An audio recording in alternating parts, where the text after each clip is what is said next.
It confused me there. I had to There click we it go. twice. There we go. That's better. Good evening. I haven't streamed for a little while. It's been about a week and a half, but I have been keeping people up to date with what we've been up to. So hopefully people will join us tonight. Oh, 5 already. Hello, Mr. Baker. Hello, Andy. Bear is still working, and I am joined by the familiar face of young IQ. How are you? Too familiar at this point, eh? Yeah, far too familiar. Yeah. You might notice there's a wall behind me instead of my usual thing. It's there. We had a bit of a move around, didn't we, Iman? Had a bit of a move around in the attic while you were here. I sort of coerced you into it. Yeah, I said I've been thinking about it, planning to do it, and you were like, right, we're doing it now. And I was like, but I've got a bad back. And he was like, no, well, I'm helping. I'm okay. So Make use of me while I'm here, damn it. Yeah, so I did. I used and abused your young body, which sounds absolutely revolting. But no, it's all right. I needed the exercise. I didn't realize it was this kind of podcast. I think I'm going to need an adult. You won't find many here. Touch the X card. No. Oh, dear. Yes. So, Iman, apart from what we got up to at the weekend, how's your gaming been going recently? Fuck it out. Make it sound even worse. Why don't you? Yeah, no, it's been great. That's it? Don't tell people. Oof. Well, where do I start? We had a few sanity rolls before we even got to the convention. Well, I say apart from the weekend. Oh, how's apart your from the weekend. Going? Oh, It's been great. Yeah, I mean, we played Call of Cthulhu yesterday. You know, I look forward to that. And last Tuesday. Oh, it's getting very juicy. And the Tuesday before. It's a slow burner, this scenario. It's just sort of ticking over. So what I sort of did was I saw the 2 module books at the convention for a good price, and I was like, yoink. Yeah, you bought them. I mean, he has bought Horror on the Orient Express to hopefully read through after we've finished the campaign. Yes, of course. I'm not a spoil sport, don't worry. No, don't worry.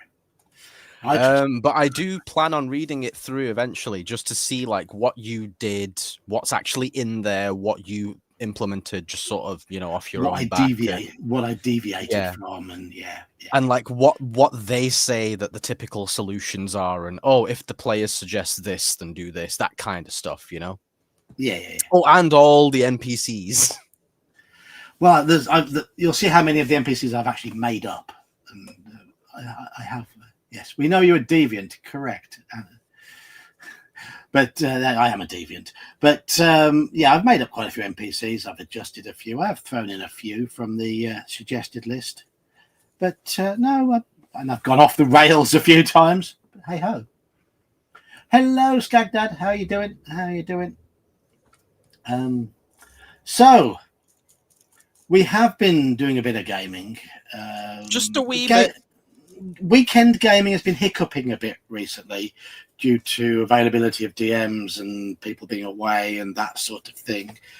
But our Tuesdays has been going along okay. And of chugging along, as it were. Yeah, steaming, quite literally. But of course, at the weekend, myself, this young gentleman here, you, Sausage Mike, who I did ask if he wanted to join us tonight, and he was like, I don't know. That was probably means a no.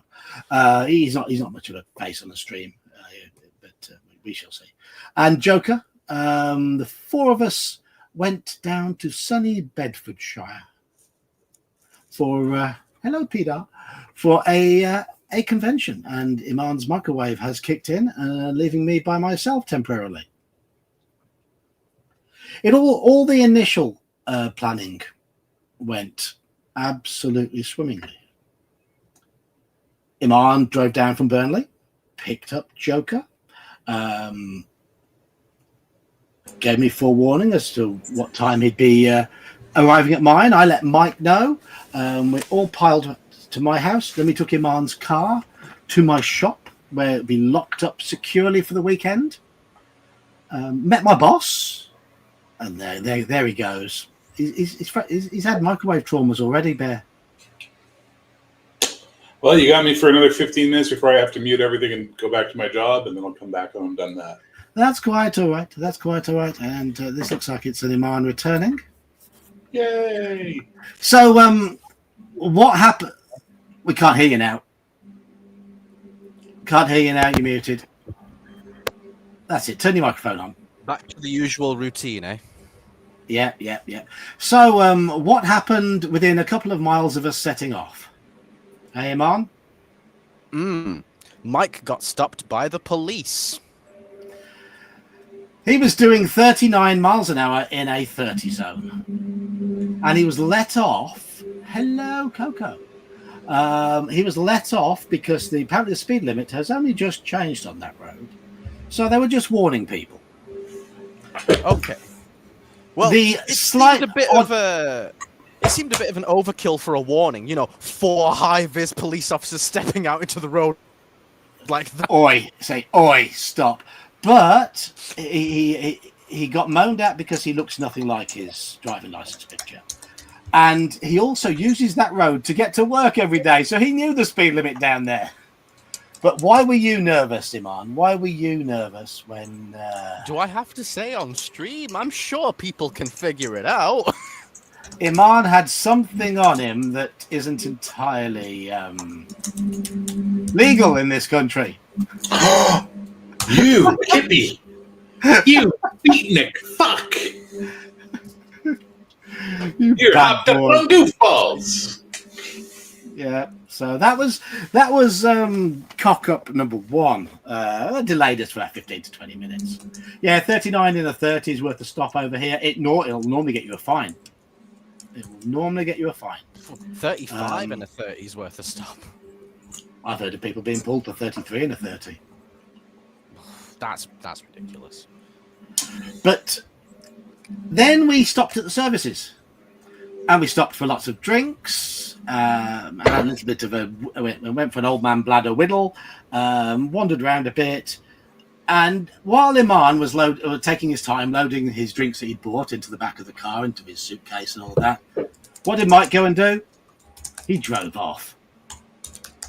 So we very nearly left Iman at rugby services. So I had my knees resting against the boot or trunk, and I was like, and the car started rolling forward, and I'm like, what the hell? I'm not strong enough to push the car.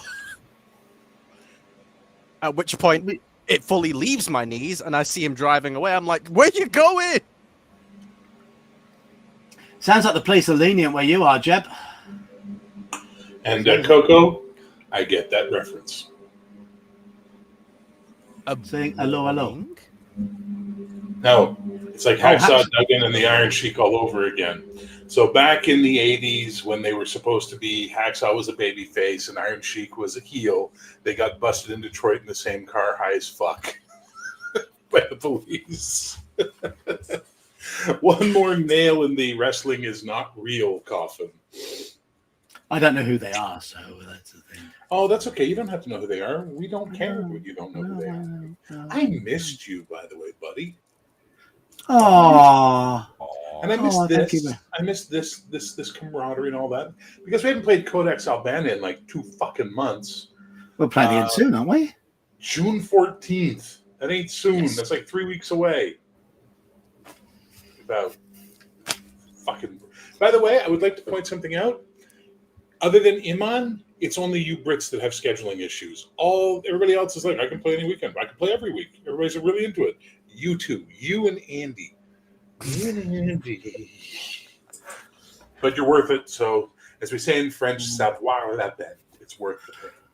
At least I gave you my schedule right at the very start, and it's pretty rigid. And it doesn't change. Yeah, it's very rigid indeed. Go back to telling me about the abusing young men's bodies. Yeah. Right. So we arrived. Speaking of bodies and stuff, we arrived at con, wandered around for a bit, and then decided to go and find our rooms. And what had they gone and done? I'd ordered a twin room for me and Joker. A twin room. We got there, and it was a double room. What is the difference for North Americans, So please? a twin room is a double-size room with 2 single beds, and a double room is a double-size room with a double bed. No, they're more rigid young man's hard body stories. I love this. I love this. This is your big gay getaway, wasn't it? No, we got moved to a proper twin room. Heel Geek's big gay getaway. I went and had a and they moved us, which was fine.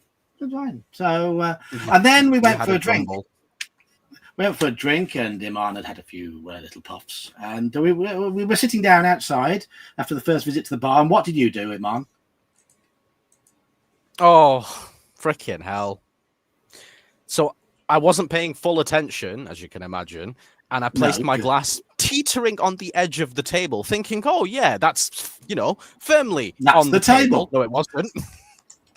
No. So within seconds of you sitting down, his full pint of Coke went sploosh all over the floor while we were drinking our pints, going yeah. So yeah, broken glass. Very attractive barmaid came to clean it up. You'd almost think you'd done it on purpose.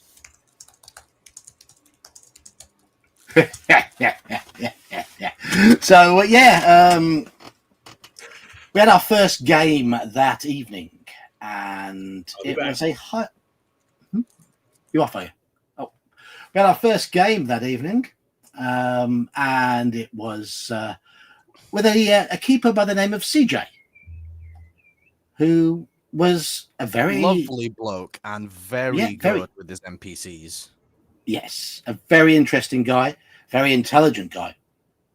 Clearly, had run on. He knew the origins of my last name, which I was very surprised about because most Muslims don't know. That's because he'd been a religious studies professor for 20 years. Yes. So now he's I learned that it made perfect sense, but just from the outset, I was like, "Oh yeah, my last name is this," and he's like, "Oh, from that tribe." I'm like, "Yeah, how did you know?"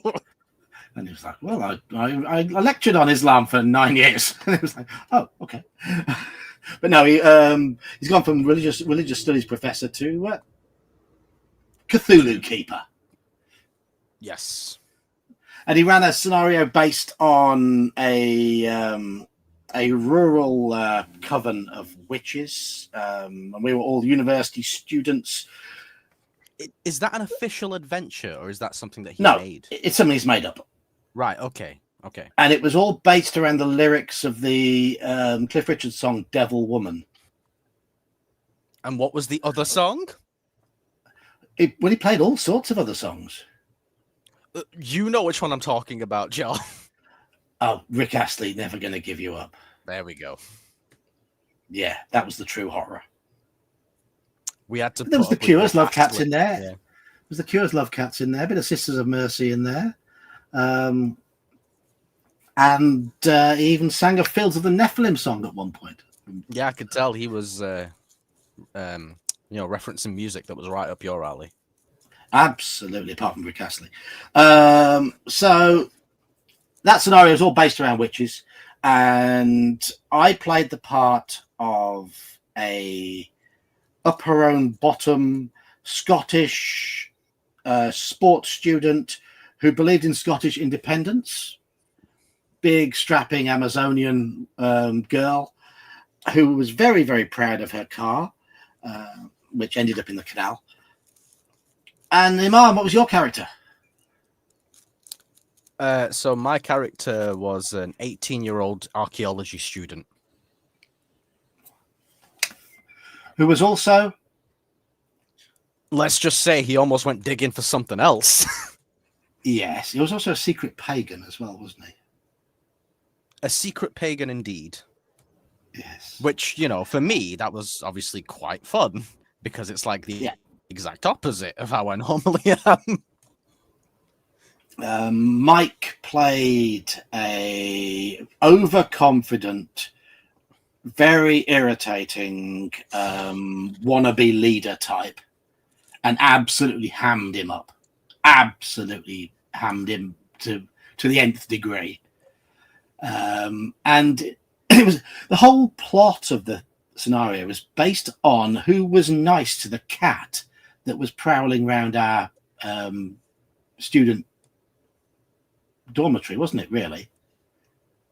And who was nice to the cat?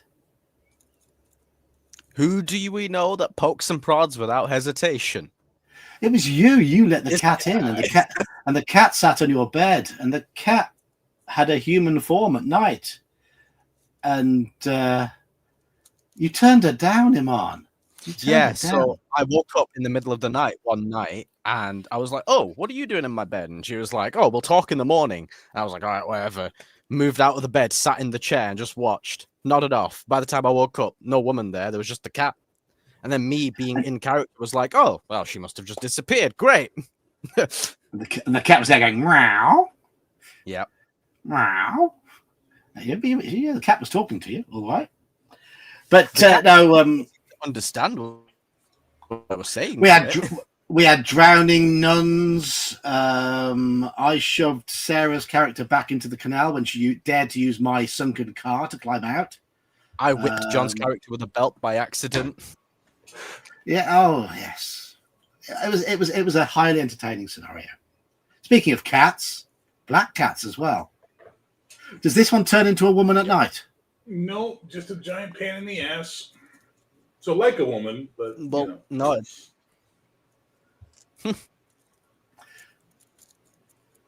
So, Richard, you don't know about those types of rooms? That's the common terminology over here. You have twin rooms, double rooms. You have family rooms. Oh, right. Sorry. Family room just tends to mean there's a double bed and a fold-out bed for the kids. Yeah. But there were plenty of lewd jokes, Peter. Don't you worry. There were a lot of lewd jokes. It was a lewd session. Mate, the GM himself made the joke. By which point we were all like, "It's fine." Yeah, we get it. But no, that's when we met a very friendly chap by the name of Giuseppe in that session as well. He was a nice guy. Iman, you're very, very blurry. You struggling with your connection? Yeah, he's doing his Bigfoot impersonation. Yeah, you know that footage of Bigfoot, sort of a bloke in a gorilla suit from a long way away. Right, what are you showing us? Hey, what say? You're showing us something there. No. Oh, okay. So that was the first evening. Oh, we had a few beers that day. Apart from Iman, behaved himself by a bit of weed. And we stayed up playing Cards Against Humanity until the early hours. Went down for breakfast. Mike won. Yes. Mike won. Evans, next day, we started off with Mike running the session. And he ran a Regency Cthulhu game. It's only the second game he's ever run of Cthulhu, and I think he did a fine job. I absolutely loved my character. Another female character. It's becoming a meme for me at conventions. Wait. Traveling with men, twin room or double room, whatever the hell you call it, gay love room, rigid men's young bodies, and you're playing female characters? Yeah, John, listen, this is a safe space. If there's something you'd like to tell us, please come out. But before you do, I want to say one thing. While I respect your decision to transition, you would make a fucking hideous woman. Just so we're clear. I know. Okay. Yeah. My legs are too short. I wouldn't get away with. Yeah, that's the issue. It's the legs. Yeah. I've got a normal sized body. It's just the legs are really, really stumpy. So that's just it. I'm only little, but it's mainly because my inside leg when I buy jeans is 28 inches.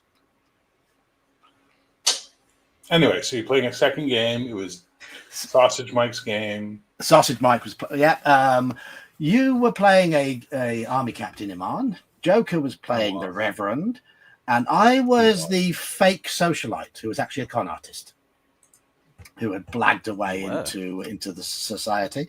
And I was, while everyone was trying to be helpful and whatever, I was trying to rob the family jewels, get away with it. But I didn't want the family to come to any harm because they'd been nice to me. But that was delicious. That character was delicious. I have thoroughly enjoyed it. Thoroughly enjoyed playing a devious thief. Come into that in a bit, Richard. Come into that in a bit. More the like, third game, not buy anything. He thought did I not so buy much. The third game we played in was based. The DM for that one was inexperienced, and what he'd done is he converted an old, quite spooky adventure video game into a scenario, and it was a very different type of scenario. It was Call of Cthulhu again. This was more of a puzzle-solving one. CJ's game was heavily role-play. This was more of a puzzle-solving one, and it was pretty good. Yeah, he dropped in some good puzzles, and he made it pretty threatening. The only problem for me was I was knackered, and hadn't had a lot of sleep and a slightly hungover. So I was actually sat there in the first half of the session going. But we had a half-time break, a cup of tea, perked me up, and one of the guys at the table recognised me from the channel. That was bonkers.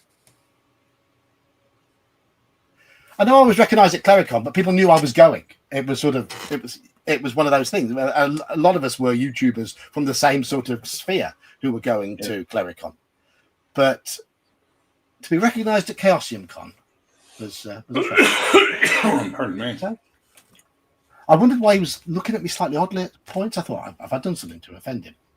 Does he really dislike me? He was looking at me slightly oddly. No, he was trying to. He was doing that thing. I was like, is that him? I'm not sure. Exactly. So, Seth, if you watch this, thanks for recognising me. You made my day as well. So we met Seth and Lloyd in that game, and Joshua, the keeper, had a good chat with him afterwards. And he's got a very similar game. Blokes, great senses of humor. Nice guys. Yeah, and Josh had very much the same sort of philosophy as we have towards gaming as it is at the moment. Things that certain companies are doing that we don't really want to involve in our games, and I mean, he's only a young guy, and he was basically play the game, get rid of all the nonsense around the games, which is brilliant, really good to hear. So then we finished up Mike's game afterwards, and then we left and we came home, and you stayed at mine, had a go on my driving game, and buggered off the next day. And by the way, all your mum's food has gone, apart from that one portion of rice, which will be my dinner tomorrow. The kids completely destroyed. The kids completely destroyed the chicken kebabs. That was clearly their favourite. Okay. Yes. But freeloading kids. Yes, absolutely. But no, the food was well and truly demolished on Sunday night when I got back from the quiz. I put the remaining bits back in the fridge, and there wasn't a lot left. And what was your favourite and the wife's favourite? My personal favourite, I think I really enjoyed the curry. The wife was a fan of the kebab and the rice, and my daughter's a big rice fan, and my son chicken. So, for me, it was the curry itself. I think the curry was a little spicy for Becky, but she needs toughening up. Right, so we've been asked, did we buy anything? Well, first things first, I got a present from Iman before we headed up down there. And these will be used on Fridays. What are those? Oh, books. Fighting Fantasy, Choose Your Own Adventure books. So thank you, Iman, for your generosity. You're very welcome. That's marvellous. So that was a present from Iman. In return, I got you lots of vaping stuff, didn't I? In the shop. You did. I did. I'd say it's a fair trade. Fair trade, yeah. So there we go. Fair, look, I wasn't expecting anything, so the fact that I got something is just a bonus. So no, it's fine. It's absolutely fine.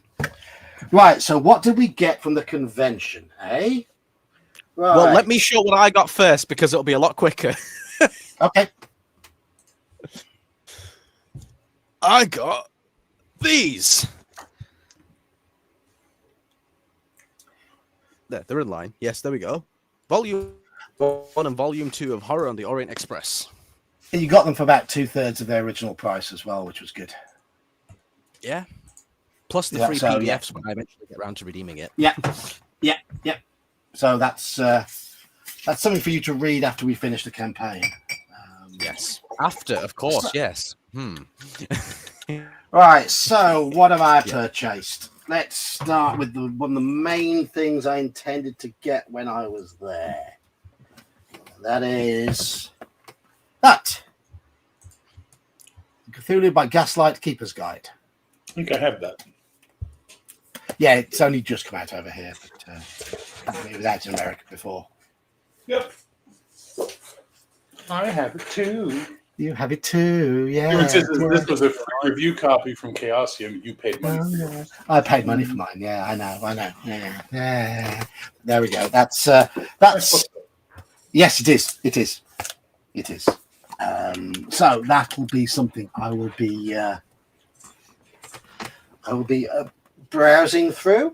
I also picked up a copy of that Cthulhu Dark Ages. I have that too. I know you do. Yeah, it's a good book. I paid for that. It's a damn good book.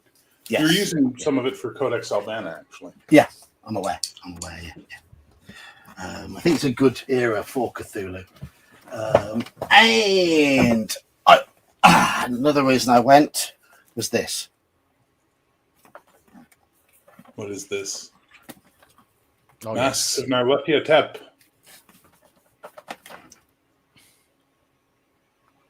Nyarlathotep? Yes. So there we go. That's another thing I bought. And then something a bit of an impromptu purchase. Ah. Well done, sir. I've heard a lot of good things about Pendragon, so I thought I'd pick up the starter set, see how I go with the mechanics, run a game of it soon, and see where we go from there. Nice. Chaosium starter sets are always solid, so no worries about that. But so I had decided that was all I was going to spend until we walked past a table where somebody I should have recognised but didn't was selling off loads of old magazines and stuff. And he'd got a big stack of magazines he didn't want to bring home with him. What'd you do? What'd you buy? What did I buy? So he was selling them for $5 each. Did the Iman have to sit on top of the car on the trip back to fit all your swag in there, John? Possibly. The car was sagging a bit at the back. But no, he was selling them for £5 each. I was no way going to pay £5 a magazine. And I wanted him, I know he wanted to get rid of them, but he also knew I didn't want to spend any more money. So it was one of those, he was like, make me an offer. I was like, no, how much do you want for them? He was like, no, make me an offer. I'll accept an offer that's sensible. I said, well, okay, well, tell me how much what you'll accept. And he went, oh, go on then, £60 the lot. What'd you get? What is it? Show us. This many. Dragon, White Dwarf. Ooh, White Dwarf. There's 26 of them. 26 of them. They're in very, very good condition. They are White Dwarfs and Dragons and Best of Dragons from the early 80s. Nice. And the guy who sold them was the CEO of Chaosium, which I didn't realize. So Richard Mintz, I think his name is. So we have, loads of old White Dwarfs. Recognized him as a bit wild. I had no idea who he was. That's the Best of Dragon. There we go. Best of Dragon White Volume Dwarf was 2. a great magazine until it became a house engine for Games Workshop. Yeah. Games Workshop. And these are all from the early 80s. So this is when it was good. Yeah. So it's around the same time, late 80s, early 90s, you had White Wolf magazine until it became a house engine for White Wolf. You know, He had a load. He had a load of those as well. Very good magazine. The old White Wolves? Yeah. Very good magazine. Yes. I didn't have enough money to get the whole. The only one I don't like White Wolf I'd pick up if I could find it, and the other one I would love to find is Challenge magazine. That thing had so much good stuff in it. Man, it's crazy. Look at you. So, there's loads. I got to pay attention to work. I'll be back. Okay. I mean, the condition they're in is absolutely fabulous as well for magazines of this age.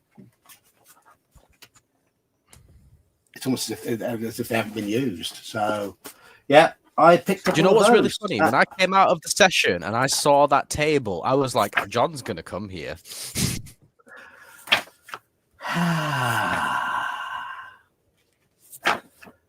I saw the White Dwarfs and I saw the Dragon magazine and I was like, uh-oh. Yeah. I mean, most of these are White Dwarfs. There's only a couple of dragons and Best of Dragons in here, but there was some dude that bought a lot of them before you got there. Right. He saved me some money. And fair play to Joker.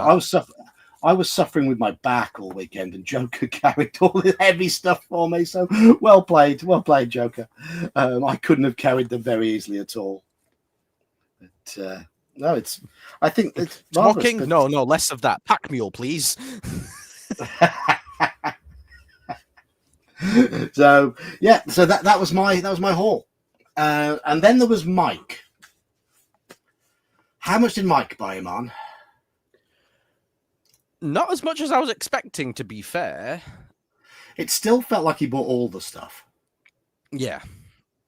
Well, because he bought stuff in the auction as well, didn't he? That's why. Yes, he did. Yes, he went to the auction while we were playing the afternoon game.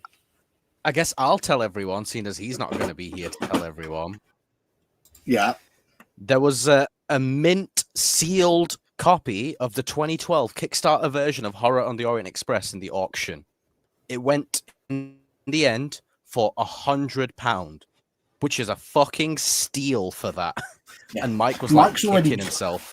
Mike's already got it, but his plan there is if he bought that, he would have kept that sealed one and opened his one in which he's already got where the seal is slightly torn.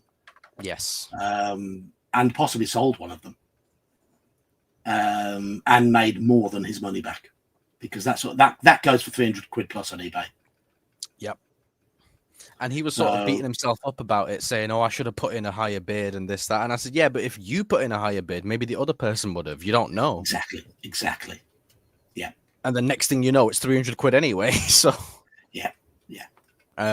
But he bought a mint copy of the original Masks of Nyarlathotep.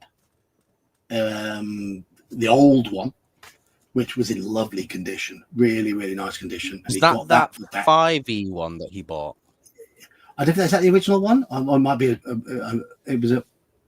I don't know. Was it 4e or 5e? It might have been 4e actually. Yeah. It was quite old. It was going back a bit. It was in perfect condition. He got it for about 55, 60 quid, didn't he? Yeah. And bought some other adventures for about a tenner each. Which was good. He bought the Berlin source book. He bought the Keeper's Gaslight book. He bought some other adventures. That new one that's just come out, the boat one. I can't think of what else he bought, but yeah, he came away with a fair bit of stuff as well. I bought himself a DM screen. He bought the basic role-playing DM screen because he left his screen at home. Oh, right, Just yeah. Okay. And then he bought lots of... I liked that screen, It was nice, really cool. Nice. Yeah. Then he bought lots of food and beer, as did I. There was something that he told me about what's new with Cthulhu that really got my weeb senses tingling. Because they were like, they're going to release an adventure book with 3 Japanese Call of Cthulhu adventures. I was like, oh, boy! Yeah. He went to the seminars and they were talking about there was certainly going to be something to do with Australia. They're talking about a Japanese book. I can't remember what else he mentioned. I was hoping he'd be here so he could tell us, but no, I think he's a bit of bit of a shrinking violet when it comes to live streams. He has been on one or two, but he just knows we'll take the piss and talk about cabbage and sausage the whole time. I won't. You will. I will, yes. He's not just sausage Mike, he's cabbage Mike as well. And that's a long story. Sausage cabbage. Yes. But all in all, it was a really nice weekend because it was basically 4 mates chilling, playing games, having a good old chinwag. We had a few beers, and we just did our own things, didn't we? There was no stress. Yeah. There was no stress. It wasn't like, we have to do this at this time and we have to meet back here exactly this time. It was just, no, I'll just message you. Yeah, I'll message you. Yeah. Where are you? I'm at the smoking shelter. All right, see you in a bit. Yeah. And it was nice. And what was it? Very easy going. And what was that? I mean, remember last year, the size of UK Games Expo? How many tens of thousands? That's what I wanted to go on to mention. Yeah. Like Chaosium was 20 to 30 times smaller, maybe even smaller than that. Yeah. I'd be surprised if there was I estimated probably 400 people, 500 people tops. Yeah, I would have said about 500. Wasn't very big, no. Didn't need to be. I mean, the trade hall was literally just one room and one hallway. That was it. Yeah. This is Chaosium Con. Yeah. Wow. There were no crowds. It was, apart from being push past anyone to get anywhere, which was so nice. Yeah. So it's basically just a bigger Claricon. Yes. Yeah, so John said, oh, yeah, this was still like 10 times the size of Claricon. I was like, oh. Oh, yeah, Claricon's tiny, dude. That's what makes it so nice. But, I mean, Chaosium Con was perfectly manageable. So for people who worry about crowds, you didn't have to worry about that. It was very, very chill. Very, very chill. Plenty of space as well, wasn't there? You weren't all herded in like you were at Games Expo, constantly pushing whatever. It was very, very, very relaxed. They got lots of space. So, yeah, next year, I think so. If they have one next year, I will be going, definitely. If they really deem that it was a success to do another one, which I hope they do. I hope they do, yeah. So, and the good news thoroughly enjoyed it as well is that whatever they had in the warehouse that they wanted to bring, they physically couldn't fit it all. So at least we know that there'll be auction stuff for next year. Yes, I'd like to go to the auction next year. Yeah, because you didn't spend. I was thinking next year maybe I'll sign up as a GM and run Deadlight and hopefully murder some people. I would be surprised if you could find anyone at the Chaosium convention who didn't know that adventure, though. That's the thing. Well, there was people who played in Deadlight at this adventure, which I thought was quite this convention which I thought was quite surprising. Oh, I saw someone ran it. I saw someone was running Forget Me Not. Yeah, no, someone was running Deadlight, and I was like, "Oh man, I would love to lurk, but I'm in the game." Yeah, okay. So okay. You could probably run Deadlight. I could probably run Deadlight without any notes now because I know it that well. Well, that was the thing with CJ, wasn't it? Because he'd written that adventure, knew it really well. Yeah. Did he ever refer to notes? No. So the only thing I ever saw him refer to was his phone to change music tracks. Yeah, and he didn't play music the whole time. That's the thing. He just had it teed up for certain moments to basically build up the animosity that the cat lady had with a previous occupant of the house, with the constant blasts of Rick Astley and then a few sort of big goth tracks from the 80s. Yeah. Battling against each other. So, and it worked. It worked really, really well. So, Bear. Hey, what's up? Have your games and things been going these last few weeks? Not bad. Actually, not bad at all. It's been good. We got the game tonight. Our weekly 5e game is tonight. Set in Final Age. Daniel is one of the players, and he does his best to stay awake and pay attention. But it's good, Daniel. good. Hello, Daniel. How are you doing? So by Daniel's standards, how good is he? That may not happen. I might have to cancel it because I need to write. Because Valorous has taken a turn that I like, but I got to do a lot of work on it. And sadly, I'm just stuck in this work life thing where I just don't have time to write now that I'm back to work full time, and it's pissing me off. So I might have to cancel the Star Trek game tomorrow. We've got Codex Albana coming up in June. I have an alternating Monday night heroic game that's going very, very well. They finally finished their 6-session fight against the Nazis. Well, 4 sessions, but it was just it was turning into Dragon Ball Z, the role-playing game. The fight just never ended. And then I have a Friday night alternate game, which might be moving to Thursdays for heroic, which is more about sort of not street level, but not super powerful superheroes trying to make their way and figure out who they are. And that's been a lot of fun. And I might be moving the 4-Color Cafe to Friday nights because with Max Liao no longer doing GMI and you, for the most part, not doing what you're doing anymore, it's man, where'd all our panels go? I miss our panels. So I'm going to put 4-Color Cafe on Friday nights and see if we can stir up some life from it. Yeah, what has happened with all the panels? Have we just run out of things to talk about? No, we haven't. We have not run out of things to talk about. It's just you need to branch out your interests beyond fucking Call of Cthulhu and D&D. You need to get some more interests. Okay. I've got Pendragon. Bought Pendragon. Got Pendragon. But no, I've already run a couple of sessions of Shadow Dark.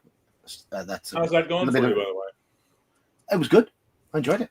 I have that book for you, from Dungeon Damsel, Unnatural something. Oh, the supplement thing that she did. Yeah, that they put out. I got 2 copies of it by accident. I bought 2 for some stupid reason, and so you're getting one of them. Unnatural Selections. That's it. You're getting one of them at Claricon. What about you, Iman? You coming to Claricon? Inshallah, brother. Inshallah. My brother in God, I hope you are there. It'd be nice to meet you all. And I'm thinking maybe if I can get it all ready in time, which I should by then, I might actually run one game at Claricon like I did last year. And this time I'm going to run Valorous. And that means I'm going to inform you all now, so that way when the signups come, I don't have a bunch of strangers at the table again, which was really weird because I'm like, all these people. Meanwhile, you're all off playing your 3rd OSC game of the weekend, so. I mean, yes, Gagdad, I am planning to do a bit of a few sort of MERP bits and bobs. I think part of the point of making Wednesdays a little less guaranteed to be just a general chill, chatty stream is it opens up some Wednesdays to do other things, such as run Shadow Dark on a Wednesday. I am planning a few sort of streams about certain mechanics and whatever, with demonstrations and what have you. So I will be streaming. It won't be every Wednesday. I need to have a little bit of time to myself, which I've not been having a lot of in recent months. So you will. I will talk about other things, and MERP will be one of them. I also now want to choose the next game to run on a Wednesday game session, and I think I'm going to try Pendragon. You're going to try Traveler, you said? You're going to try Traveler. I'm so glad to hear you finally branch out and trying Traveler. No, I think I'm going to try Pendragon. So we'll see how we go with a few sessions of that. Assuming if I read through the rules and everything, it also sinks in, and I think it could work. So I could well be putting out a little request in the Discord over the next week or two for Pendragon. So we'll see how that. I'll certainly give it a go. Yeah, and there's Saxius. Hello, Saxius. How are you feeling now, fella? Pendragon. He's like, yes, I'm needed. How are you at the moment, Saxius? How's your little break going? I think it's over. He was on one of my live streams the other day. Mm. Oh, was he? Yeah, okay. And I joined after he left. One fake Brit in, out, one fake Brit in. Weird ass live stream too. Went on for like 3-4 hours. It was crazy. It was fun though. It's a good time. What version of Pendragon? It's the starter set. It's that one. I did wave it around at the start of the stream earlier in the stream, but obviously not everyone's here for everything. So I don't know what version it is. Does it have a version? Can't see a version on it. It's just it's that one. So whatever edition that is, I haven't read it yet. Does Pendragon have a rigid enough encumbrance system for Saxius? I don't know. We'll find out. John does have domain management after a fashion. Yeah. I'm not sure that'll be in this particular one. It's only the starter set. It's only the cut down. What you should run and what you should learn to run, because I think you do a bang up job of it, is Harn. Why? I don't know anything about it. Tell me why. It's medieval fantasy, but with a grittier feel to it. I mean, the source books are all like manorial systems and things like that. It's set on a pseudo-British isle. It was the direct inspiration for Albana. It is a fascinating, interesting world because everything stops at the date of publication. They produce nothing. I took this from them for Zenith. They produce nothing that comes after in the timeline. That's your personal Harn or a P-Harn, and you can put whatever you want in there. It's got Tolkien's elves and Tolkien's dwarves. You could sneak some halflings in if you wanted. The orcs monsters are different and weird. The kingdoms are all very interesting. The continent of Lithia, I think it's Lithia is the continent, is fascinating if you ever go there. But man, you could run the shit out of a Harn game. Well, there we go. Do I have to spend some more money now? Yes, you do. Just some food for thought, John. Just you know, wallet feed. I know Squirrel Hermit's a big Harn fan, isn't he? Squirrel's huge on Harn. Yeah. So, if you're lurking anywhere, Squirrel, hello, how are you doing?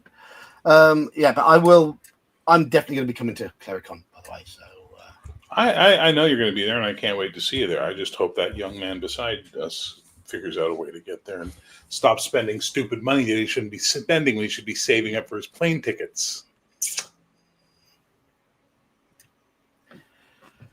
The only issue, how much was it when you bought it last year? 600 and something last year. Okay. The plane. Yeah. Where did you fly from? Did you fly from Manchester? Yes. Okay.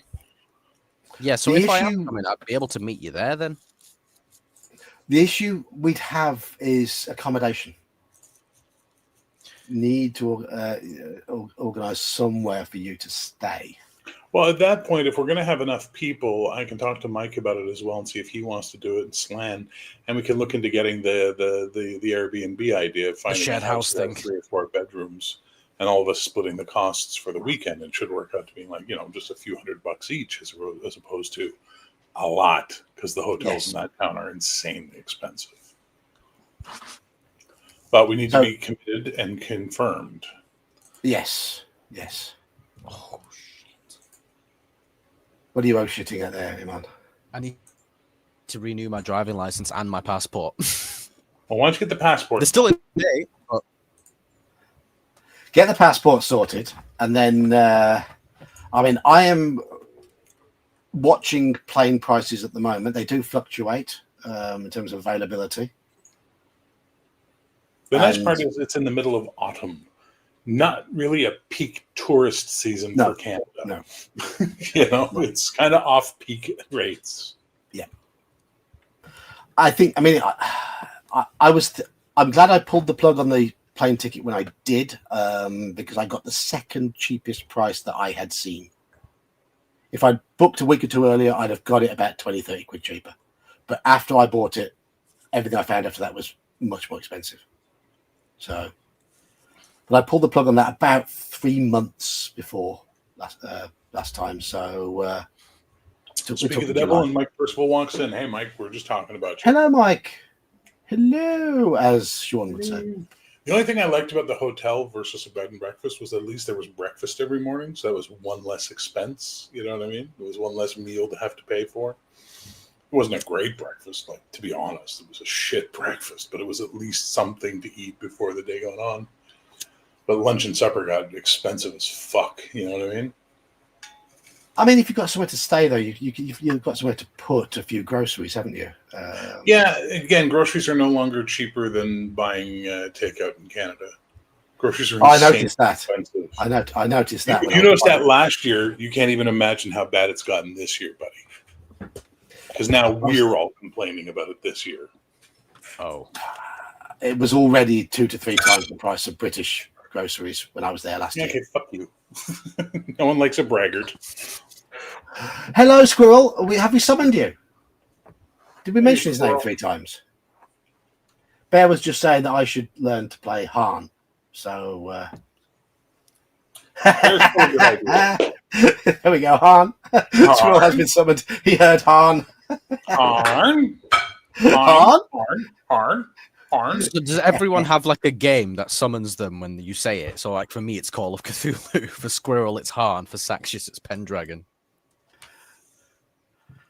What's it for me, smart guy? Heroic or valorous? GTFO. You have not. Come on, that was fucking minute easy, man. Easy, man. To summon Bear, you just need to wear your pants outside your trousers. I'm sorry. No, what really summons Bear is Codex Albana. No, you guys have no clue because you don't pay attention. You stereotype me and then go, That's how I become the Star Trek guy for half the internet and the superhero guy for the other half. It's like I have way more interest than that. Do you want to repeat what you said, John? Bear, your connection played up then, and we heard, I have where? Okay, whatever. I'll give a fuck. So someone clips that. There we go, Pedar. Shadowrun. That's the one. That'll bring me running and swinging at the same time. BRP D100, yes. Well, that's effectively fuck D20. Fuck D20. Fuck D20. Actually, I don't hate D20. The Though D20 I think hates this 5e me. game I'm running is going to be the last D&D game I run for a long time. You're burning out again already. Dude, it's so broken. Like, you know, I remember all these conversations, people bitching, oh, the monk is this and the that is that. I'm like, the fucking rogue. The rogue is broken as fuck. The rogue is the most broken-ass class in all of 5th edition D&D. Like, it's insane the shit rogues get away with. Care to explain to a noob? Okay, so they have a thing called sneak attack. Okay. Which is, so long as they have advantage, they can do an extra attack that does an extra whatever d6 or whatever of damage, right? Okay. Problem is, every fucking build of the rogue has something in it that says, if an ally is within 5 feet of the target, the rogue gets advantage. So every fucking round, as long as they're double teaming a fucking target, the rogue is getting sneak attack every round. They avoid damage like the plague. They have literally a feature. Everybody else saves for half damage, but they get uncanny dodge. Save for no damage. Like, they're just vulgar. They're the most overwritten class. They have everything. So you get your move action, your action, your reaction, and a bonus action every round. Right? There are 4 things you can do. And every fucking rogue has something for reaction, something for bonus action that they can constantly just cycle through that allows them to move around, stab people, get out of the way of damage, disengage with no attack of opportunity. They're fucking broken. Yeah, it sounds cheap. Yeah. They're compensating for just how weak thieves were in basic D&D all those years ago. Well, they're not thieves anymore. That's the problem. Yeah. They're skirmishers. They're light fighters, you know. Yeah. Maybe they are that swashbuckler from the story. Yeah, that medieval character class, the swashbuckler. More of a Renaissance thing, isn't it? Yeah, well, that's the problem, right? That's one of the biggest issues with third edition D&D and onwards, is that it was no longer medieval. It started to become Renaissance. Sorry, I said it like you. Renaissance. That's how we say it here. Or Renaissance, but that's neither here nor there. So the point is Renaissance. In a sense, there it is the rebirth called the Renaissance, which is French for rebirth, which happened in Italy. Yes. Sometime in the 17th century-ish, around then. 1600s, Like late 1500s, 1600s. Absolute twaddle is what it is. Yeah. I mean, for me, D&D was always Wars of the Roses era. Was what? 100 Years War. For me, D&D should be more sort of 100 Years War, Wars of the Roses sort of era. Well, whatever brings it to the table, man. Well, that's my favorite era, so that's what I wish we imagine. could get a fourth person in here to join us so we didn't have this weird three-head thing going on. Three weird head thing. It's kind of weird. It depends on who the fourth person is, though. They could be just as weird or even weirder. No, at least the visuals won't be weird. Yeah. I could do. You know what I meant, you fucking pedantic. I could do that. Oh, look at that! Oh my god. Well, Joker will be here soon, so. Nah. I can do that. Speaking of weird. No, I mean, Joker's coming out of his shell. That's the thing. That's the thing. He's coming out of his shell like what? Like a hermit crab? He's going to find a new shell? Pretty much, yeah. But no, in Mike's game particularly, I thought he did a solid job with that Reverend. Yeah, he did. And he did a really good job last night as well. I was talking to him after the session, and it seemed like he continued from where he left off on the weekend. Yeah. And he was saying, like, oh, now that I've played with you guys in person, I feel like a bit more confident and this, that. I said, yeah, because you realize that, oh, shit, these aren't just people on a screen who are doing this. These are real people who are doing this. Maybe I can do this. Yes. Speak for yourself. I'm just a person on a screen. Now you're not even that. No, he's Grumpy Bear. But yeah, it was nice to see Joker, like, having a lot of valuable input and coming out of his shell and, picking up on details and using that information to find out more. And yeah, it was really good. Yes. And he's certainly starting to engage with the game a lot more, which is nice, because when he first started playing, he would sort of sit back and listen and then not really know when to interject. Yes. And because he was sort of pausing before he'd say anything, when he spoke would often be when someone else was speaking, which would cause a few difficulties. But I think he's learning that you've just got to say your thing. Yeah. I told him a while back, I said, look, if you're going to wait for the perfect moment to say something, you'll never get your moment. You just got to say it. So is he becoming a communicative form of Malachi? Is that what you're saying? Yes, I guess. Sorry, I just love taking shots at Malachi's role playing. No, Joker did a decent job, especially in the Regency game. That's one I think it stood out for me, because he was pushing things. He was helpful. He was like that. He was that guiding hand that a reverend really should be in that sort of era. And I love I thought that Regency era was great for Cthulhu, for the social etiquette that you kept falling foul of, didn't you, young man? Which I did on purpose, by the way, but yeah. Yes, I know. Because you know what? Part of me wanted to actually roleplay my character properly, and that's the way he would have acted in that situation. Yeah. But also, there was an element of me like wanting to put it on Mike a little bit. You've picked up on that, have you? What do you mean? It's fun messing with Mike. No, it's not that I wanted to mess with him. He was just giving his logic, and I'm like, that makes no fucking sense. This is logic. But no, it is fun to mess with Mike, though. This is just the way he reacts. He makes it easy for us because he lets us know that it affects him, and that's the worst thing you can do. But it's all taken in good nature. That's the. He's friendly ribbing. You should see the shit he gets on a Monday night. I've heard some of it. It's absolutely relentless. Those one or two sessions I played with you guys, I'm like, fucking hell, no wonder you are the way you are. Yeah, but imagine when Mike's running a game. Oh, it is just relentless. But he smiles all the way through it. Regency are not so good for BattleTech. Well, that is true. What is Regency? That is true. What is Regency? 1820-ish. Oh, so it's a British thing. Okay. It's your Jane Austen sort of Pride and Prejudice. I think we just call that pretentious as fuck here. It's very pretentious. 1810 to 1820 specifically. Yeah. We looked it all up to confirm it exactly. It's when George III's marbles really went, and his son, who became George IV, was pretty much put in charge of the country as his regent.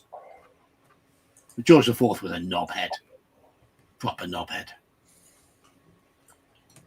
Dwarf Panther. Oh, that'll be the cat. Hello, magnanimous Gedson. Gedson. Okay. You dyslexic hobbit.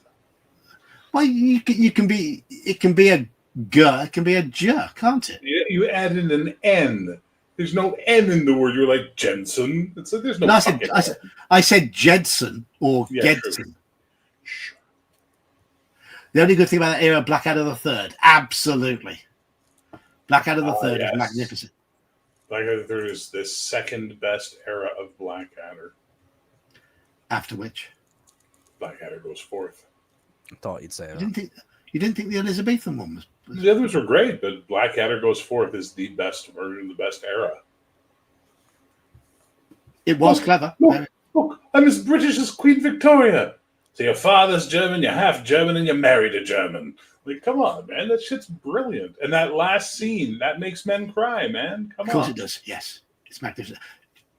Iman, have you ever seen any of the Blackadders? Yes, but a long time ago.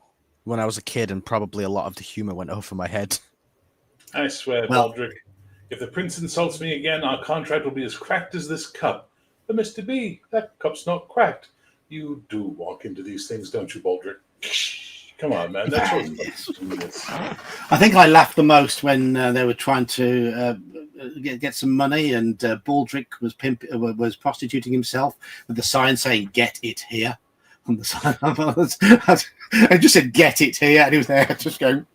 Which was the one? There was a skit where like they didn't have coffee, so they had to use dirt, and they didn't have water, so they had to use spit or something like that. That's Blackadder goes fourth. Okay, yeah. I remember that bit.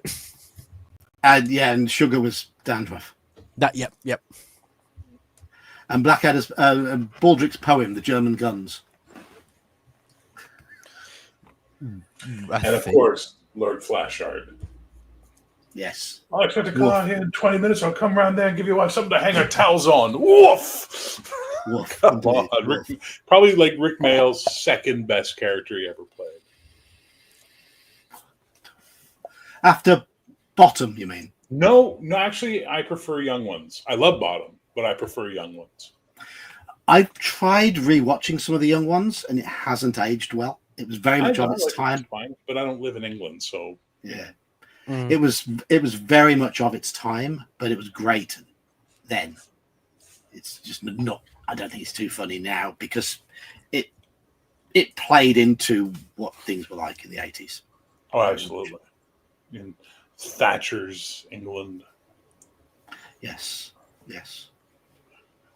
Though the episode when they were on University Challenge will always be a classic. Yeah, with like Stephen Fry and Emma Thompson. Like, what a weird panel of alternates. Hugh Laurie, I think, was in that one. Stephen Fry was actually on the University Challenge, though. No, Stephen Fry's fucking brilliant. Yeah, he was really a contestant on it. I believe it. When he was 21. Yeah, he's a clever chap. One of my friends from university's been on it as well. Does he still host QI? Is QI no. still a thing? Sandy Toksvig was the. That's the chick. Wasn't she a comedian? She's not bad. She's actually not bad. I've seen a few of the QIs she hosts. She's not bad. I mean, she's no Stephen Fry, but she's not bad. Yeah, she's got a dryness to her humor that works with that sort of show. Well, she's like a funny version of the Weakest Link lady. Oh, Anne Robinson. Yeah. Never seen tighter mouth lips in my life. Yes. Had to specify then. Just had to think about my phrasing. Yeah. Yeah, she's a Dane. She's a Dane, isn't she, Sandy Toksvig? Is she? Yeah. I never knew what nationality or ethnicity she was. But no, she's sharp. She is sharp. But no, QI with Stephen Fry and was magnificent. The interplay between him and Alan Davis on every show. So brutal. Yes. And he really, Stephen Fry really let his sort of Queen vibe flow on that show a lot. Like he called people darling and stuff like that. It's like he really let his own personality finally sort of shine through, and it was really good to watch. It's a good show. Yes. And then we had 8 out of 10 cats. I like 8 out of 10 cats do it's good. I like 8 out of 10 cats do countdown. I like the year-in quiz. Funny. I think that's fucking brilliant. The year-in quiz is just brilliant. But I missed the one thing I miss was Neville, whatever the fuck his name is, and what the fuck? The guy who married Katie Perry. What the fuck is his name? Oh, Russell Brand. Russell Brand. When those two were together, and they were both clearly not on the wagon yet, so they were both either drunk or high or both when they were doing the show, the way they would fuck with Jimmy Carr was just brilliant. And the only other person I ever watched fuck with Jimmy Carr that hard and get away with it really well is Richard Ayoade. He's really good. What about Sean Locke? Right? Sean Locke. Do you ever see the one where he starts doing his bloke voice? And there's one guy in the panel who doesn't know. So he said, What's that? He goes, this is what my real voice is. This is what I told her when I'm home with the missus. Just Richard goes on this whole thing. It was brilliant, man. Sean Locke was my favourite on that show. Sean Locke was amazing. Rest in peace. Very, very sharp. Very, very sharp man. Rod Gilbert trolling about Norway and Denmark being the same. I don't know. I have to watch that. Rod Gilbert. Saxius is sharpening his axe right now. Yeah, but 8 out of 10 cats does countdown is classic. Because I don't know if you know the show Countdown. It's been a bit of a British institution for years and years and years. It's just I only know of it because of the IT crowd.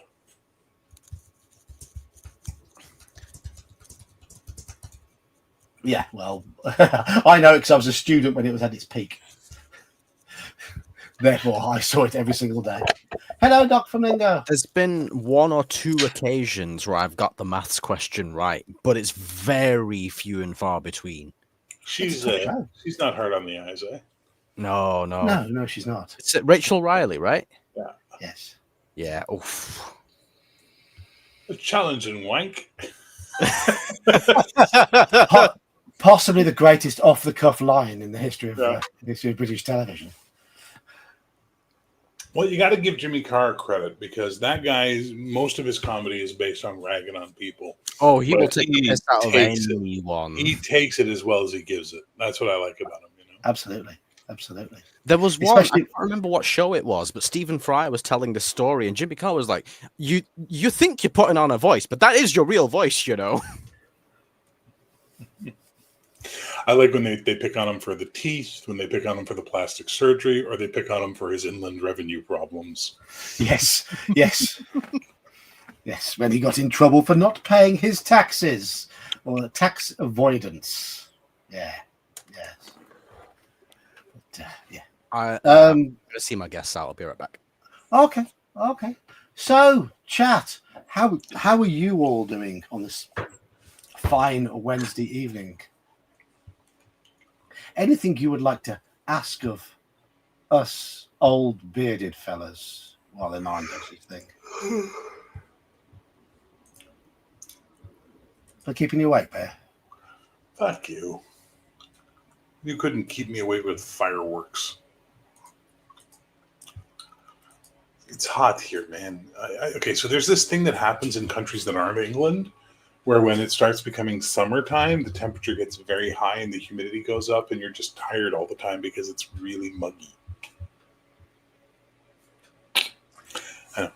So that's when the rain doesn't fall, like constantly in the UK. You ever see that Danny Boyd line about how Noah's Arks wouldn't work in Scotland? Hmm? And Danny Boyd was talking about, he goes, you know, he does his whole skis because he's Scottish. He's doing his whole thing with this, like, so, imagine Noah shows up in Scotland and the people are like, you built a boat, you say. One of our two very animals. That's nice. 40 days and nights of rain, you say. Well, we're on day 72 as it is. It's just like, The wettest part of Britain is the west coast of Scotland. So, yes, that is factually correct. The town of Fort William, I believe, which is the west coast, at the foot of Ben Nevis. Annual rainfall, ridiculous amounts. So, but they have warm winters there. It's just wet and dreary. Have very warm but damp winters, and that's what I learned when I lived in Vancouver. Vancouver has a climate very much like British Columbia, and it has a climate very much on the coast like the UK. And I learned that in the winter. Here, when it's really cold in the winter, you just throw on some layers of clothes and you're good to go. And you come inside, you take them off, and you're warm. There, it's a damp cold, so it gets in your bones, and you never feel warm in the winter. You don't feel like you're freezing, but you just feel cold all winter long, which I'm sure you can relate to as a British.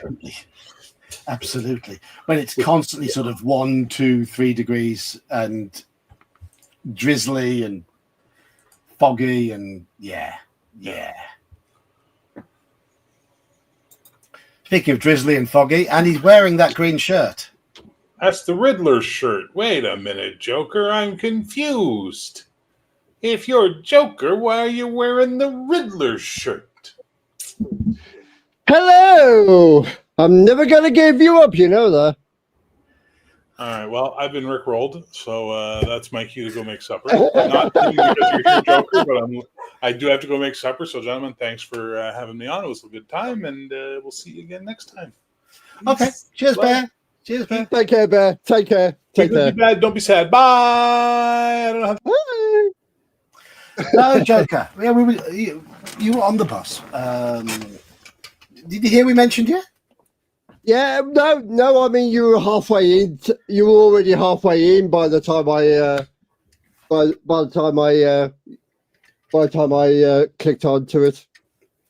We were saying it was nice how you sort of came out your shell a lot more. I was going to say weirdly. I was telling me and Iman was exactly been talking about that after our previous last night. After last night's Orient Express. Now, in terms of loot, Joker didn't buy anything, did you? You just bagged as many freebies as you could possibly get hold of.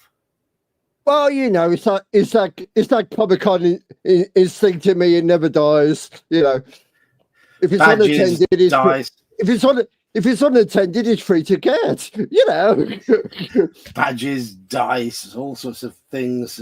Things where people had been displaying stuff and then left a few bits and bobs on the table that they didn't want. Oh, Joker was like, I'll add this to my collection. Yes.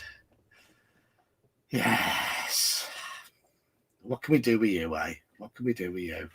if it's unintended, you know what happens. You know, finders keepers and all that.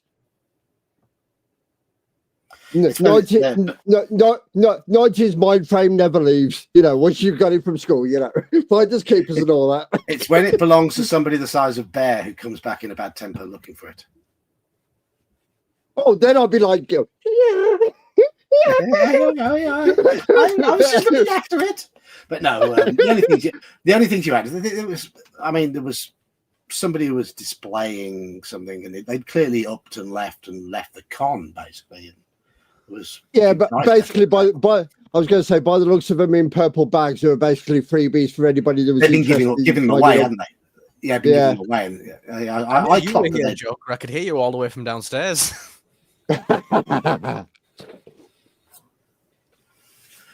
Dal's wife is trying to replicate a mango habanero salsa recipe. First attempt, mad failure. Oh, that's a shame. I like both mango and habanero. So those two things in a salsa, it'd be hard to fail, I'd have thought. But it depends on if the taste cancels one out compared to the other. That's the only thing. Fruit tends to add sweetness to a good spice. It's one of my favorite curry. Cheap garlic. Okay, cheap garlic. Right. Gotta use fresh garlic, bro. Oh yeah, defo. But for me, I mean, my added onions. My favorite curry is a pathia in a curry house over here, which is sweet and hotter than average. Not ring-stingingly hot, just a little hotter than average. Yeah, there's a sweetness to it. And I like it with a Peshwari naan. See, that's the perfect kind of naan to go with that curry. Yes. Because the naan itself is a bit like, it obviously has the garlic, but it's got the sultanas and the nuts as well. Yes. Yeah. Nuts, so hazelnuts. So, Joker, that was your first time away with the lads. And actually doing D&D and enjoying it in person as well, away from 5e. Away from 5e. So, because you tried playing sort of D&D in sort of like a shop environment, didn't you, I believe, or something? No, it was actually in person. It was round of friends, but it was just the whole concept of 5e and how that system works. That it was kind of threw at me, and I never really got taught how to do the character sheets, and to the point where they made the character sheets for me, so it was easier on me. But yeah, then I came to you guys, and then it's like, yeah. And people say, "Oh, 5e is really simple. 5e is really simple." It is at first level, but then every level, and you go through them quickly, adds more complexity. I think the only other problem is because my friend's partner was an old hand at D&D. He always liked to do characters that are like dueling, you know, the bard, cleric, and have combinations dual class. Yeah. So he would be all the complexity. Whereas you know, so you could have it.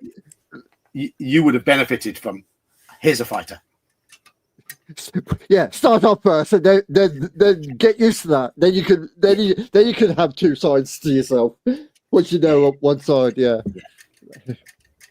There is something to be said for the fact that a lot of you see it in a lot of the old D&D rule books that there is a bit of expectation that the player coming to D&D understands the basics of wargaming in the oldest versions of D&D, because the first version of D&D was an extension of chainmail. Oh yeah, but the only problem is this generation, as generations go on, that kind of learning is kind of locked away and untouched for most generations, and is like throwing to. A lot of people have come into learn this or not.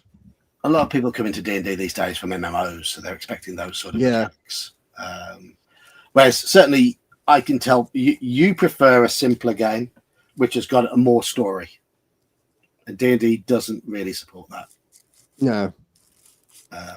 Whether the story is pre-written or whether it emerges. Oh, give me a chance to explore. Yeah, I think that's going like game right. And best way to say is certainly when you started playing Call of Cthulhu, you were a listener rather than a doer. Yes, and I was saying to Riman after Call of Cthulhu last night, and it was like, it's weird how in person actually kind of helped because I didn't feel any different from doing last night's game compared. It just felt like an extension from the weekend, basically. Yeah. Didn't I literally just say that 10, 20 minutes ago? Yeah, just before you arrived. Yeah. I mean, it's easier. When you're playing face-to-face, you can pick up on people's facial expressions. There's no lag in terms of internet lag. I mean, last night, Anne had a bit of a lag on her microphone, so we had to be a little bit patient. I could see when she was starting to speak, and then the voice would come through a little bit later. Yes. Yeah. That sort of thing you have to work around when you're playing online. But face-to-face, no, not at all. All we had to work around was the fact that we had some noisy tables in the room occasionally. Oh, man, Lego pieces, yay! But no, it was fun. It was fun, and thank you for being my pack horse as well. Anytime, even though you kept refusing more times than I wanted you to refuse. Yeah, all carry on. Get on with these. Did you get told off for that last bunch of purchases I directed you to? No, the wife doesn't really pay much attention. I just squirrel things up to the attic nowadays. So you just try and sneak it past her, yeah. So for those who weren't at the start of the stream, I got 26 extremely good condition early 80s White Dwarf, mainly White Dwarf, but there's a few Dragon magazines in there, all from sort of 81 to 83 sort of era, maybe some 84-ish, but yeah, picked all these up for £60 for the whole lot, and they're in excellent condition. And it was the CEO of Chaosium who sold them to me. I mean, honestly, if I had to choose which one I liked out of the two that the con was actually running, I would have said it was the Ink one. I enjoyed the most. You preferred the Ink scenario? I'll agree. I'll say there should be less rooms, but the whole aesthetic of it. That was the one that was based on the whole aspect of being. Once we went in, door disappeared. It's all like that. Imagination is supernatural Ink. It was a puzzle adventure rather than a heavy roleplay adventure. But don't get me wrong, I like both of them. I enjoyed both of them. I did, but it was like there was just probably not that much difference between my likes them, but it just the whole aesthetic of it kind of. Honestly, I think it was the fact that we had Lego characters that actually just notched it up in my liking, to be honest. Yeah, you did enjoy the Lego. Yes. We were given pots of Lego to piece our characters together in the game. But no, I think my favourite game was Mike's one, and that was that was because I was only excluding Mike's because I was talking about the two out of the con officially run ones, not the one we already decided. But yeah, I enjoyed Mike's. For me, with Mike's game, it was the character I got. I absolutely loved that character. She was an absolute. Which one? Bitch. Sorry, Jane. The one he had for Mike. the one in Miss Radcliffe, darling. Right, yeah. Miss Radcliffe, darling. The one of many women he played the weekend. I have now played, of the last 7 convention scenarios I've played in Britain, 6 have been female characters. It's only the ones in Canada where I've ended up playing men. Yeah, it always seems to be the case. When I took part in the Cthulhu Masters tournament, I always seem to get a female character, and I would have loved to have got a character in similar to Miss Ratcliffe in one of those, because I would have absolutely killed it. But you just like playing troll characters, don't you? That's all it is. Absolutely. Absolutely. And if they're not troll characters, John will find a way to troll. Make it a troll. Yeah, he'll make someone. Not always. Not always. Come back there for clarification. Not always. All right, I'll just go back to Bear and Saxius.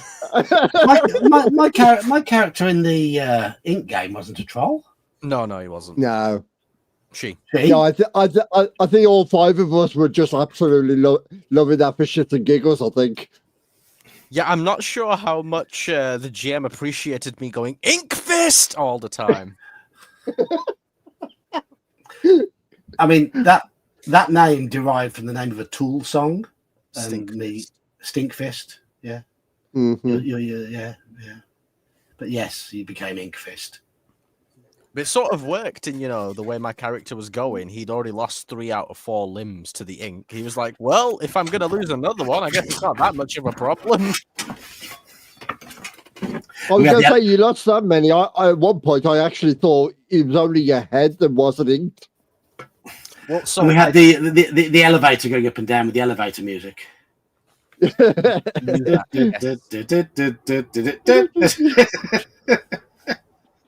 Yeah. Yes.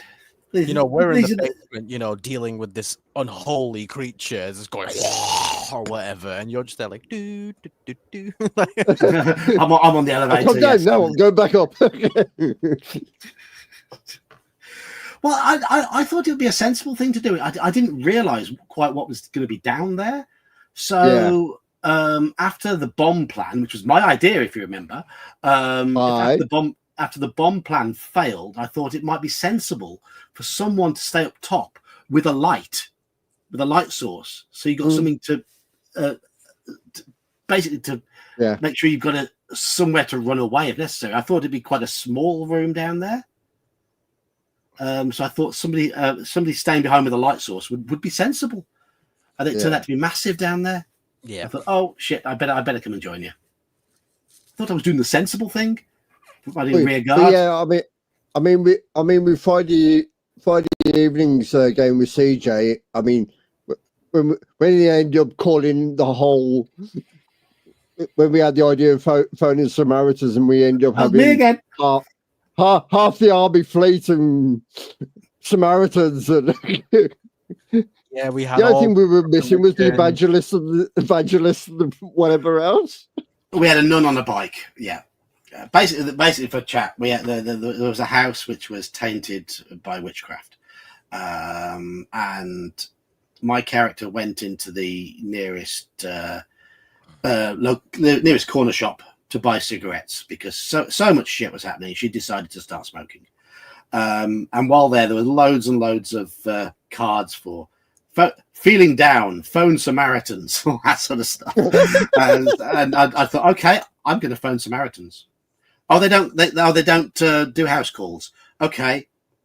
Well, there would be people who will do. You do house calls? Yes, Jehovah's Witnesses and Jehovah's Witness and the Harry Salvation Krishna Army, Salvation Army. Yeah. And the British Army.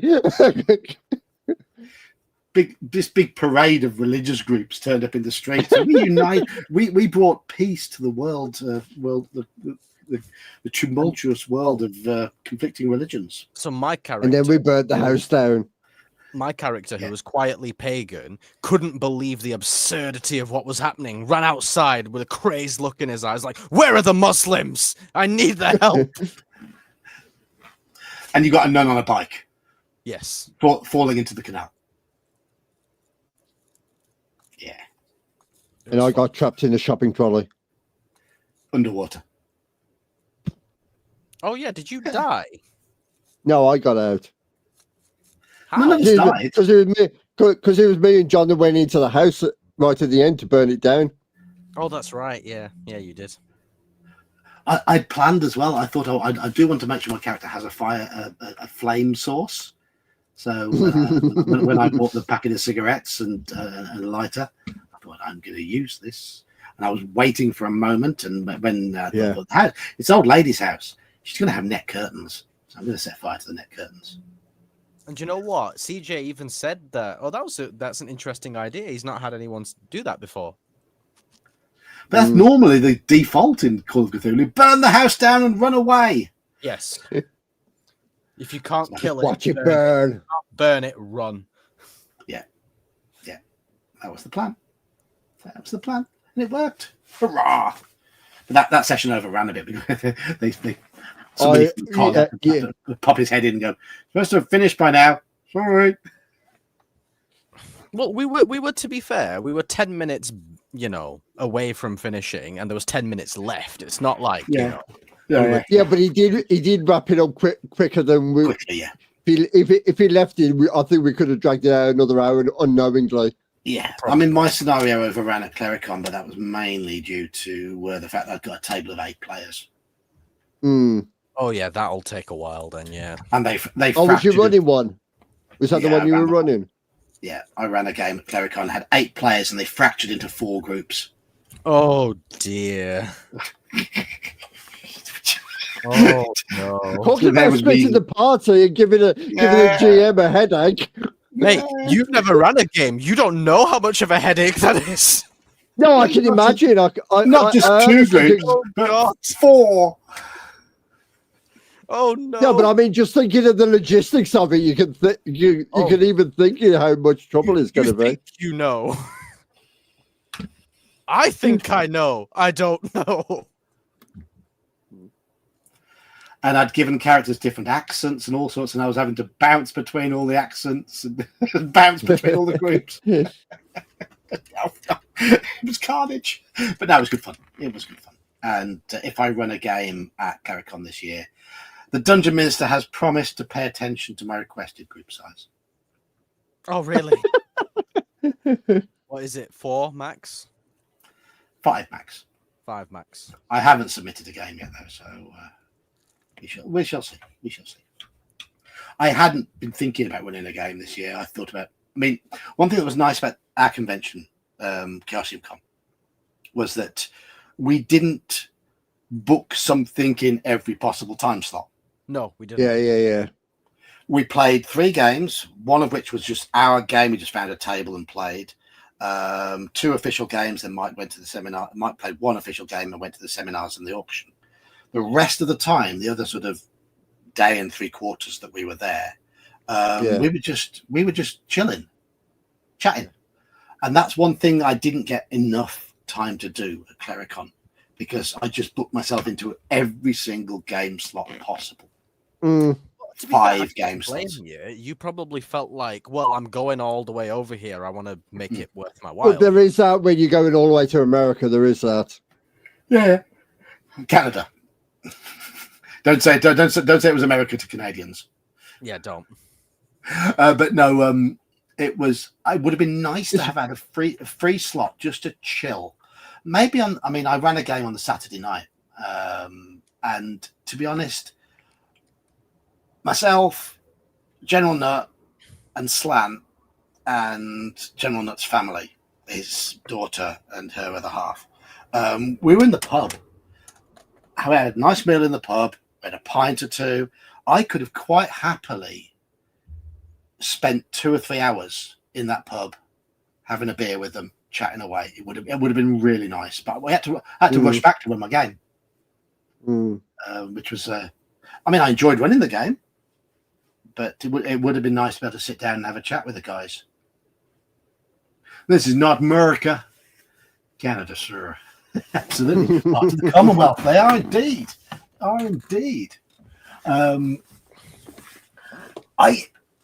Daryl. I'm fine with 5 or 6. Yeah, 4, 3. I'd rather have 4.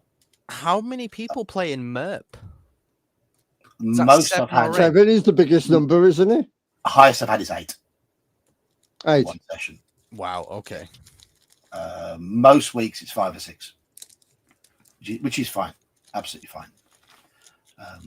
I mean, I'd love to run a really big group of D&D at some point. We're talking 8, 9, 10 people plus retainers, and to see how that works out. It would have to be a simple version of D&D, OSE or basic D&D, in order for it to work. But would Shadow Dark not work for that?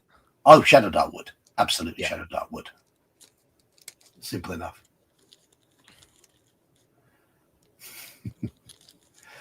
Canada gets a good deal on the Golden Dome if we become the 51st state. I thought we were supposed to be the 51st state.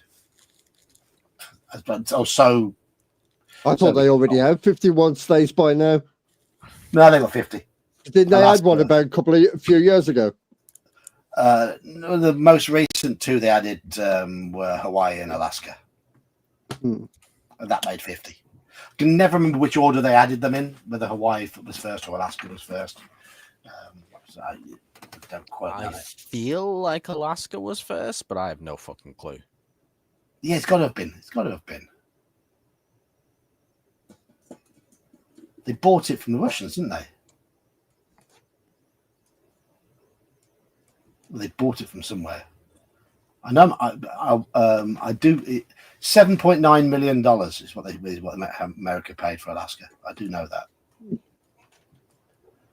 But I don't know what year. So it's got to be. When did Alaska become a U.S. state? Was it part of the U.S. when that? No, I'm thinking of somewhere else. Before Biden, weren't they? Well, way before that. Joker, way before. We're talking 50s and 60s. Yeah. Oh, Mr. Abraham. After him, I think it was after the war. Washington was early. Yeah. He was there before. He basically was the first president. So Alaska was January 3rd, 1959, and Hawaii was August 21st, 1959. Right, okay, so both 1959. 8 months later. So Alaska's the 49th state, Hawaii's the 50th. Hello, so basically they're overdue buying a state. Oh. Well, they're trying to buy either Canada or Greenland at the moment. Slan, you missed Joker's insult to all Canadians earlier. Telling me the next time it's only because I know that fact is the reason why I do it.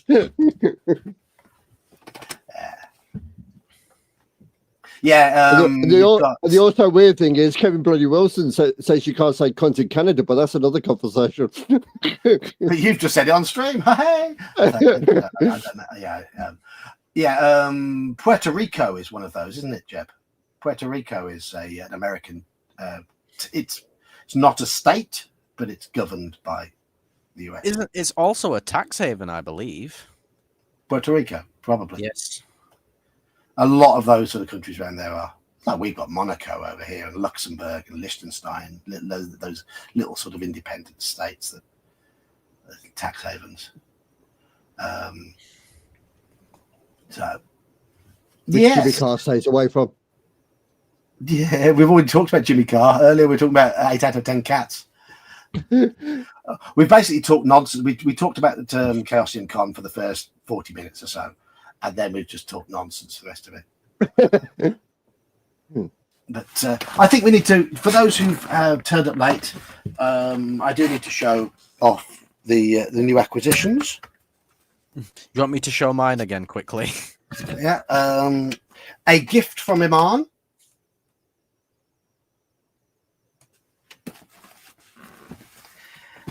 An absolute steal. Pile of old magazines, all in very good condition, all from the early 80s, including some Dragon magazines, mostly White Dwarfs. I bought Pendragon starter set,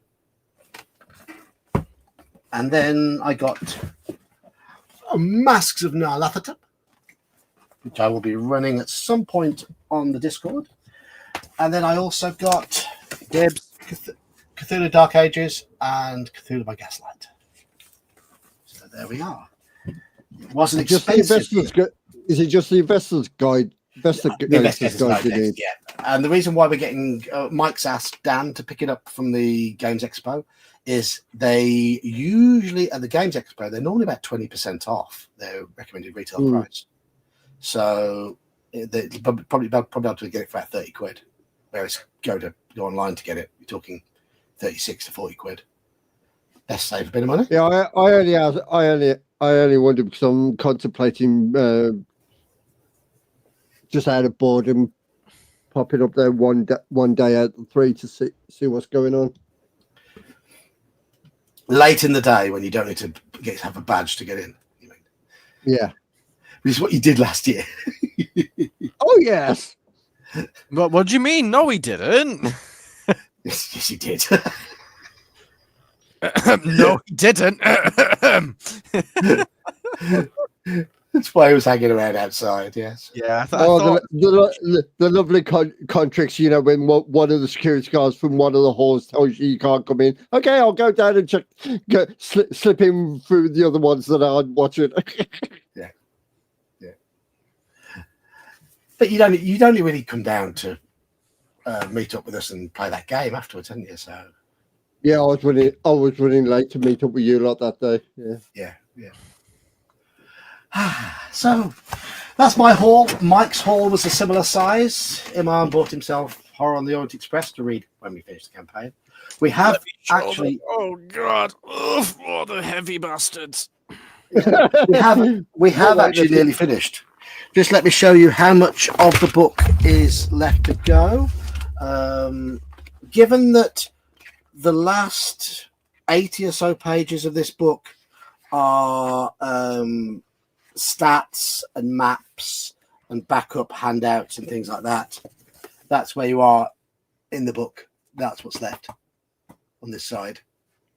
Yeah. And sort of 70 to 80 pages of that.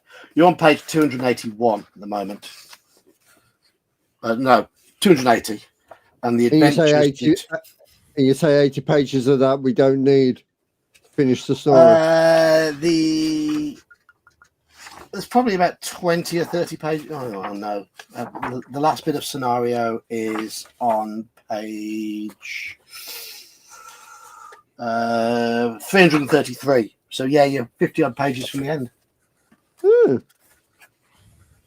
Did I cast some dice on the Chaosium floor? No.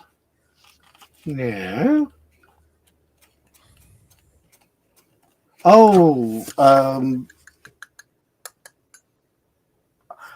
expand on that, Daryl. Expand. What do you mean? But no, you are. But the last 3 sessions have only taken up about 20 pages, 16 pages of the book. It's just been really, really dragged out. So we've got London again with the fog lifts, and there is a modern day optional scenario at the end, which I will almost certainly do. Yay! That we might have a little break before I run it. Yeah. We shall see.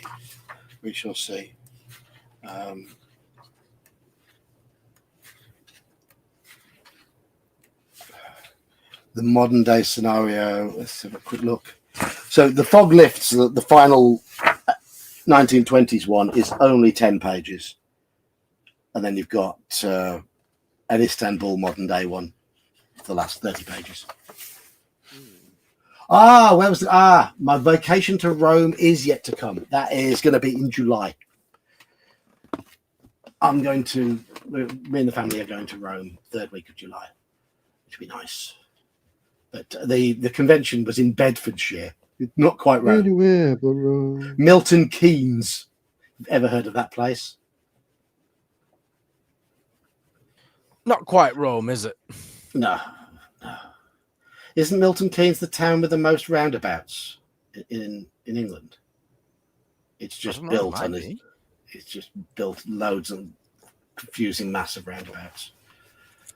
I know it's often described as being a nasty place to navigate, but we weren't navigating. Right.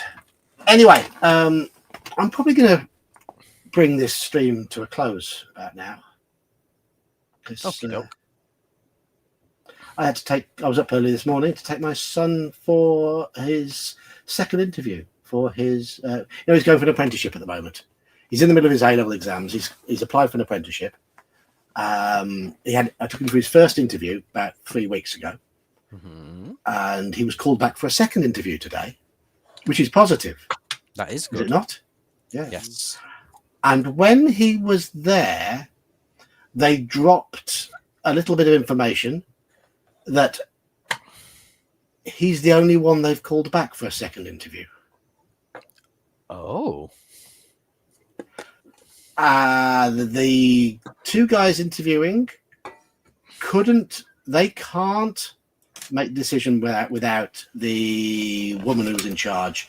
But she interviewed him the first time, and apparently she was the one who wanted him to come back for a second interview. Right. So he will hear, hopefully in the next few days, whether he's got this apprenticeship or not. One of the guys did say to him, "So is this going to be your last proper summer then before you join the ranks of work?"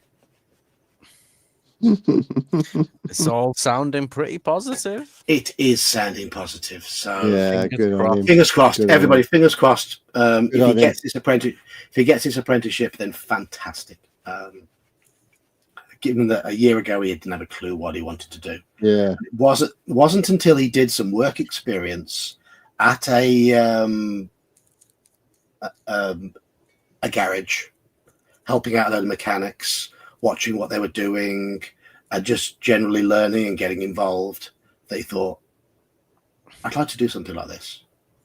Fair enough. So he's getting it's a engineering apprentice, just like my daughter, the two of them. He also spent some time at my daughter's workplace to have a look around and just learn about what sort of things go on. And he was just like, "Yeah, this is what I want to do." And it's obviously that enthusiasm has come through.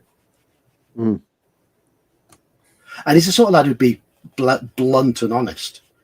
So why haven't you done science related subjects? He says, "Well, I only really." Those sort of questions they would have asked, and he'd have just said, "Look, I didn't know what I really wanted to do until I experience this, experience that. So I picked subjects I could do." Yeah, which is fair. And he's not sort of hide anything. He'll just tell you, and he's clearly got on well with them. Yes, thank you, Squirrel Hermit. Thank you for joining us. Keynesian economics. That comes from John Maynard Keynes, isn't it? I believe. I learned about him in my economics A level, which I wasn't very good at. Right. Anyway, I'm gonna. And before you head off, has the internet heard about our journey to the con? Yes, they have. Yes. Fair enough. All about that. Yeah. The traffic stop. By the police, and driving off and leaving him on, and our bedroom issues, all that sort of stuff. Yeah, they've heard all about that. Good. Yeah, they've had the full rundown of that calamitous first day, and all the games we played. So, anyway, thank you for joining us on this Wednesday night. I probably won't stream next Wednesday because I'm more than likely going to use the time to read through this. Yay. I'd like to run this on a stream. So once I've got it all sort of in my head and sorted out, I'll put something up in the Discord and hopefully take down get some willing participants, and we'll try a game of Pendragon and see how it goes. I could be a knight of the round table without the pram. Yes. And if it does, if I don't like it after reading it, but I've heard lots of good things about it. I've heard lots and lots of good things about it. Bear likes it. Who else did he say liked it? Saxius. Castor from the Discord, he said it's his favorite. Yeah. He says it's his favorite game. So people have said good things about it. So fingers crossed. Hopefully I will. And if I don't, I've got other games to learn here, like Vassan and all that sort of stuff. So anyway, I'm going to get off because he's a granyard. Yeah, because I was up early this morning to take my son to his second interview, and then I went to work. So I'm going to get myself off to bed. Good night, everybody. I hope you all sleep tight, and I shall see you all soon. Good night. Thank you, chat. Thank you, Iman. Thank you, Joker. Thank you, Bear, wherever you might be having dinner. Good night. Good night.